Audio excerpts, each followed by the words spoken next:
This case showed to an extent that, notwithstanding any amount of security measures you take, you can still fall victim to a crime. Dit was nie enige president se vrou nie, dit was Marike de Klerk se vrou. Dit baie belangrike persoon. En een ding wat mense onmiddellik gevra het is, sy het nie polisiebeskerming gehad nie, omdat sy geskei is van meneer de Klerk. It is my sincere hope that this dastardly deed will once again act as a wake-up call to all of us in South Africa.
I don't think she ever got out of the sad period. My personal opinion was that she was really suffering up till the day that she died. I think she never could, deal with her breaking down of her marriage. I don't think so.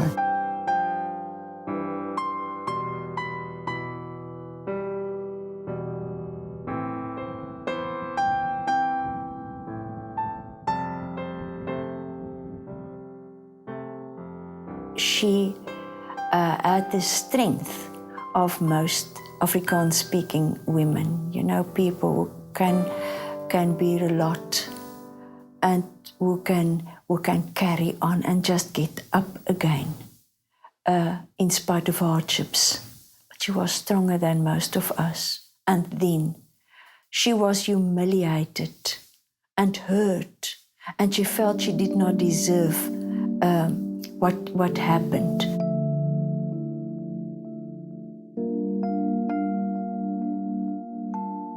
She was an absolute extraordinary woman. I really loved her as a second mother.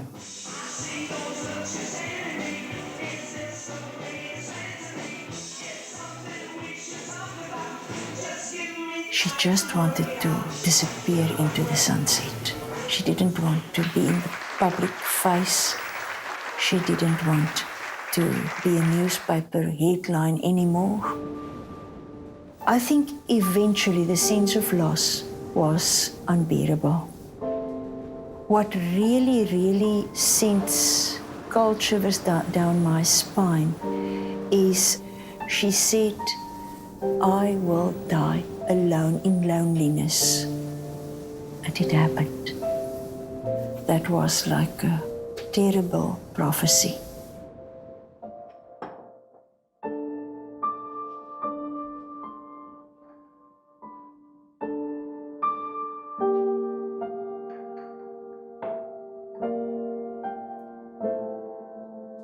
We had an appointment for the Monday. So Monday came and gone. And the next day I phoned. I couldn't phone her. The home phone, there was no answer. Cell phone was off.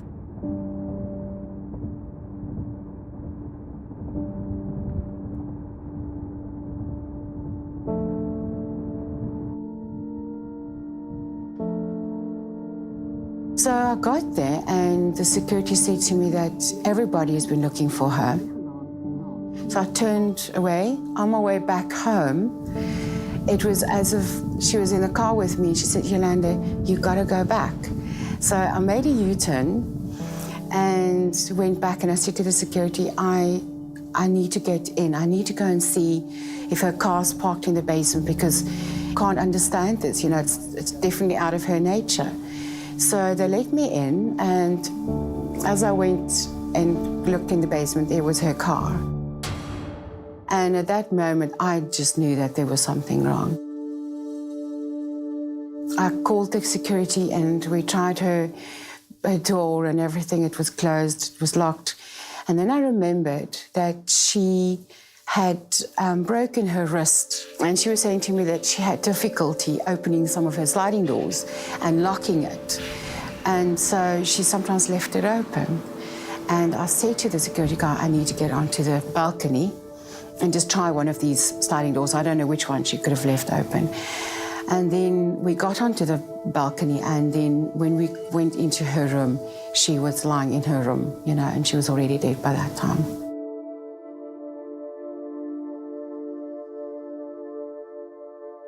On Tuesday, the 4th of December 2001, I received a call from my provincial commander, Brigadier Boyson, informing me that Mrs. Marike de Klerk had been found dead in a flat.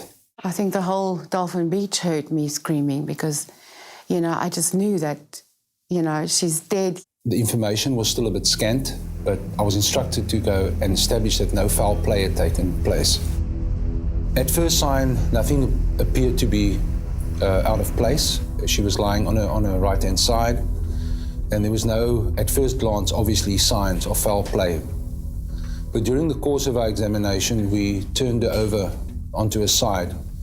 And at that stage, we found a knife wound on the right-hand side, below her right armpit. She'd been stabbed, and the blade of the knife had actually broken off. And then on closer examination, we found classical signs that she'd been strangled. There were marks around her neck. The news was out already, and there were crowds in the entrance hall, including many of her friends. And I was then taken up for the purpose of examining the scene and the body as it was before it would be disturbed. From the corner, the left corner of her mouth, there was blood that went onto the carpet, and it had dried already. Hierdie storie was baie groot. I meen, dit is 'n voormalige presidentsvrou wat op daardie stadium ons nie geweet wat gebeur het nie. Ons het net geweet sy is dood. En daar was baie polisie. Dit is soos 'n veldbrand versprei. Maar wie ook dit was, dit was nie enige president se vrou nie, dit was Marike de Klerk se vrou, baie belangrike persoon. En een ding wat mense onmiddellik gevra het is, sy het nie polisiebeskerming gehad nie, omdat sy geskei is van meneer de Klerk.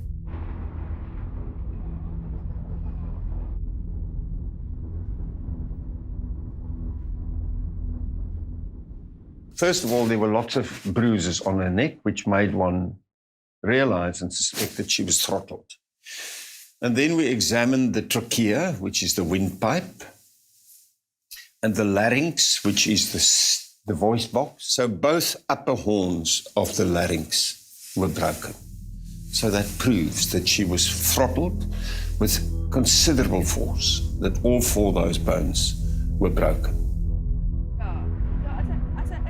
The crowds waiting for me and the investigating officer coming out of the mortuary, out of the dissection room, wanted to know what happened. What happened? What did you find? And all I did was to lift my hand up and put pressure on my neck.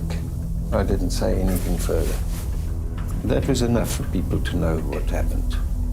Ons het daar gesit vir ure en omtrent so tussen 11 en 12 het professor Knobel met ons kom praat saam met die polisie en verduidelik wat gebeur het, dat hulle 'n moord verwag en vir ons vertel van die tipe wonde en min of meer wat gebeur het op die toneel. Want daar was dadelik media van reg oor die wêreld gewees. Dit was op die voorblaai van die Burger, die Beeld, die Volksblad rapport vir dae. Dit was enorm gewees. En moet onthou, meneer de Klerk was 'n Nobelpryswenner. Hy was die president wat Nelson Mandela vrygelaat het. Dit was ongelooflik groot gewees.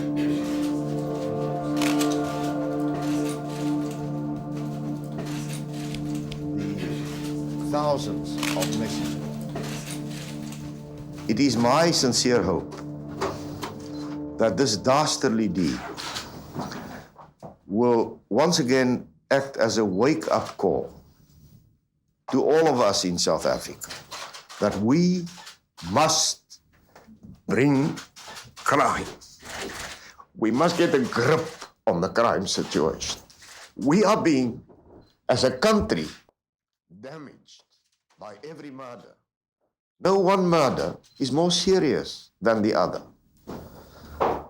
The one on my former wife, Marike, however, has made headlines across the world because of the political profile, the role that I and she as First Lady at that stage played in the tremendous changes which came about in South Africa. And the message from that, that in an own home, a woman like her would be murdered, I think sends out such a negative, damaging message.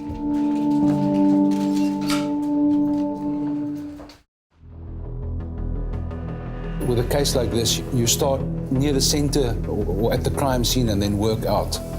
And obviously everybody in the block of flats and the staff working there were our first people that we canvassed.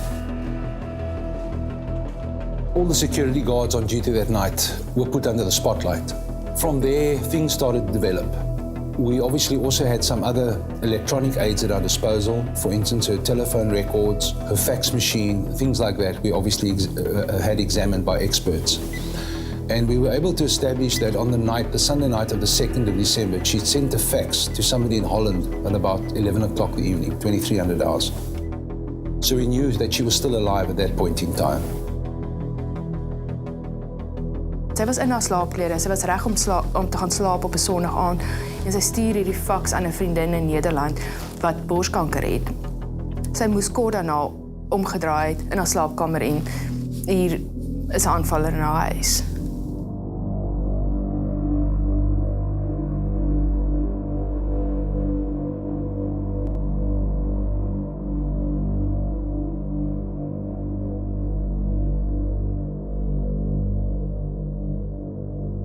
What we also then discovered is that calls at about 2 o'clock in the morning, this is being Monday the 3rd, that calls had been made from the flat down to the security office where the security guards are stationed, which is at the entrance to the block of flats.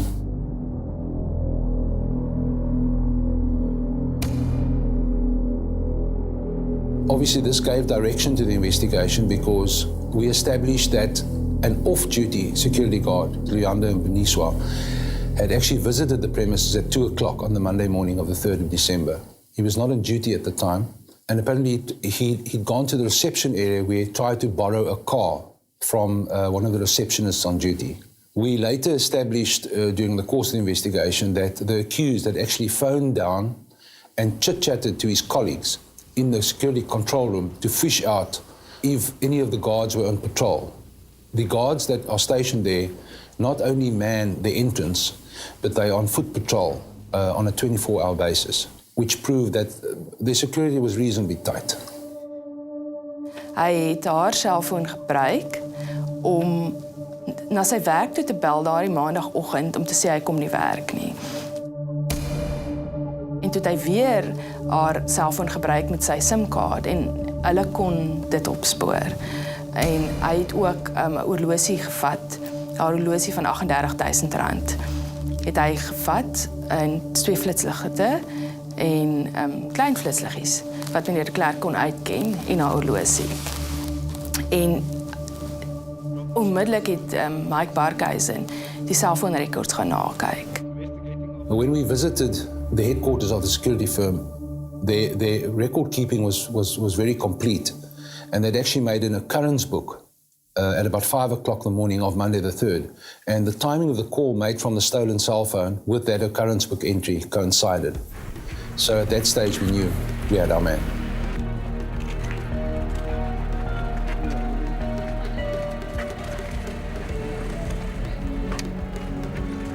He obviously denied everything.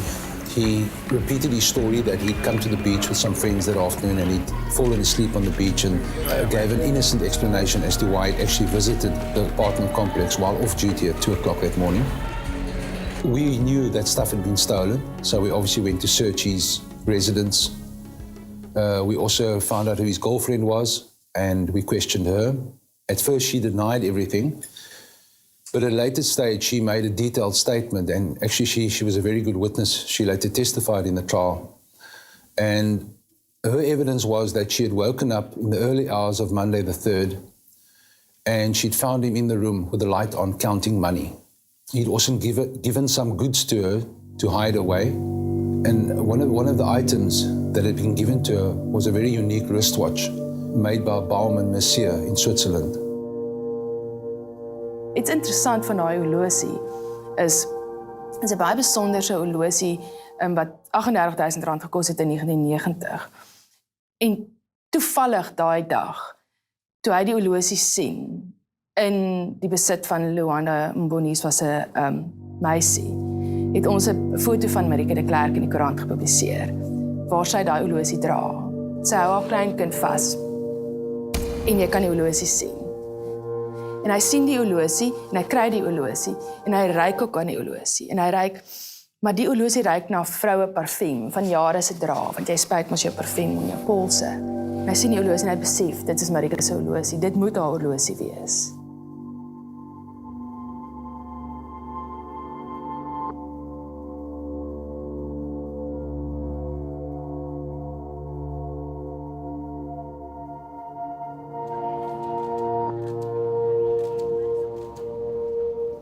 Boniswa continuously denied that he'd been involved in the crime, but on the evening of the 6th, I got a phone call from the Paro police station where we detained him, and I was informed that he urgently wanted to speak to me. Now, I travelled through to the police station, and later that evening he made a confession at Cape Town Magistrates Court. And in brief, his confession indicated that he had been approached by Mrs. de Klerk's dance instructor, a guy by the name of John Terbus, to assist him to go and rob the flat, and he was promised her motor car as reward. Hy het in sy verklaring gesê dat iemand het geel handskoene waarmee hy skottelgoed was gebruik en dis weggegooi in die bosse. Maar as hy nie betrokke was by die moord nie, hoe weet hy van die geel handskoene? The next day we initiated a search with a large contingent of policemen, and we actually found these gloves on the western side of the apartment complex in some bushes. These gloves were later analysed, and to the best of my knowledge, this was the first case where we were successful with what is commonly referred to today as touch DNA, in that his epithelial cells, the outer layer of his skin, were found on the inside of these gloves. En hulle het letterlik Marike se bloed op sy hande gevind, want haar bloed was op aan die buitekant van haar handskoene gewees en sy DNA aan die binnekant.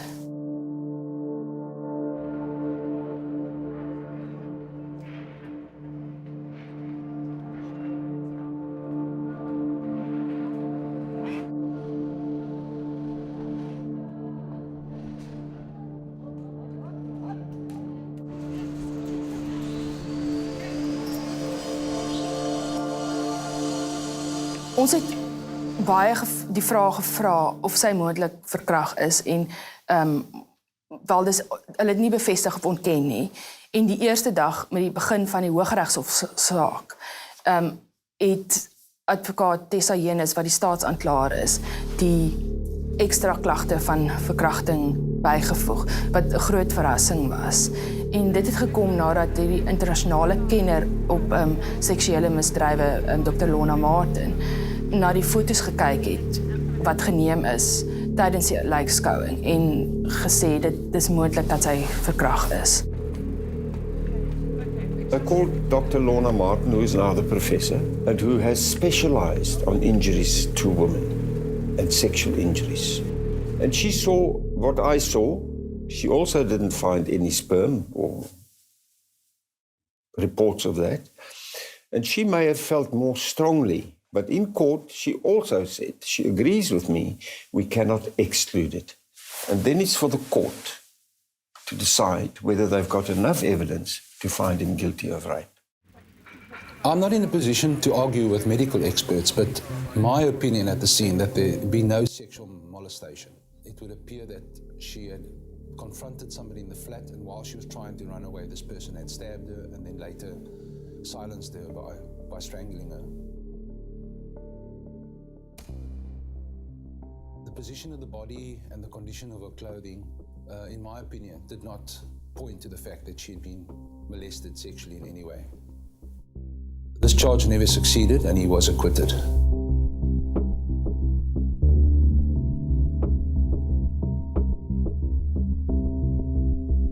Ons het net gehoor dat hierdie 2 beentjies hier en 2 beentjies hier en al 4 hierdie beentjies is met soveel fors gedruk om haar te verwrig dat al 4 hierdie beentjies gebreek het. He obviously silenced her before she could make any alarm because we canvassed all the residents and nobody had heard him, nobody had suspected anything that evening, of what as a result of what had happened that evening.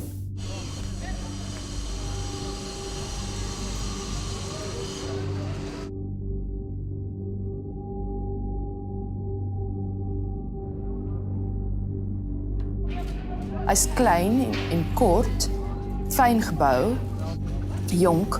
Ek sal dit nooit dink nie. Maar dit is alles so goed beplan. Hy het nog in sy affidavit gesê, is looking for the Nobel Peace Prize. Ek weet nie wat hy gedink het dit was nie. Needless to say, this statue was never in the flat. It was somewhere safely stored in a safe. And I think in the accused's mind, this was this big solid gold statue. And I think that was his main motivation for breaking into the flat. We suspect that he might have thought there was nobody at home and that's why he had gone to break into the flat. And maybe he was surprised by Mrs. de Klerk in the flat.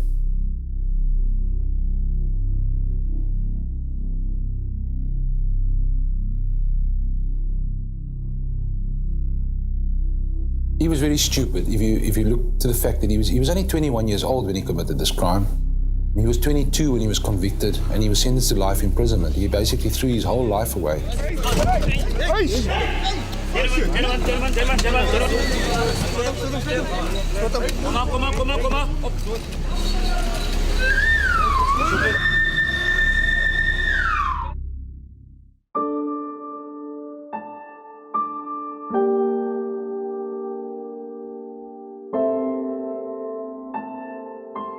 I still don't know whether this was, an ordinary South African crime. I have to accept that it was. I had mixed emotions. I was glad that somebody was caught and somebody's going to pay for it.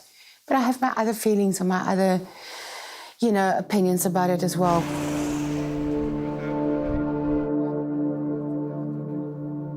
Ek het gesien hoe al die bewyse teen hom gekom het en hoe mense bly dink het daar moet iets anders wees, daar moet iets meer wees. En hy het haar geken. Ek meen hy het by Dolphin Beach gewerk. Hy was een van die sekuriteitswagte wat haar daagliks moes gesien het, wat die hek moes oopgemaak het. So hy het haar getarget. Dit kon enigeen van die ander mense gewees het wat daar gebly het. Hy het op haar besluit. This case showed to an extent that not just in South Africa, wherever you are, and notwithstanding any amount of security measures you take, you can still fall victim to a crime.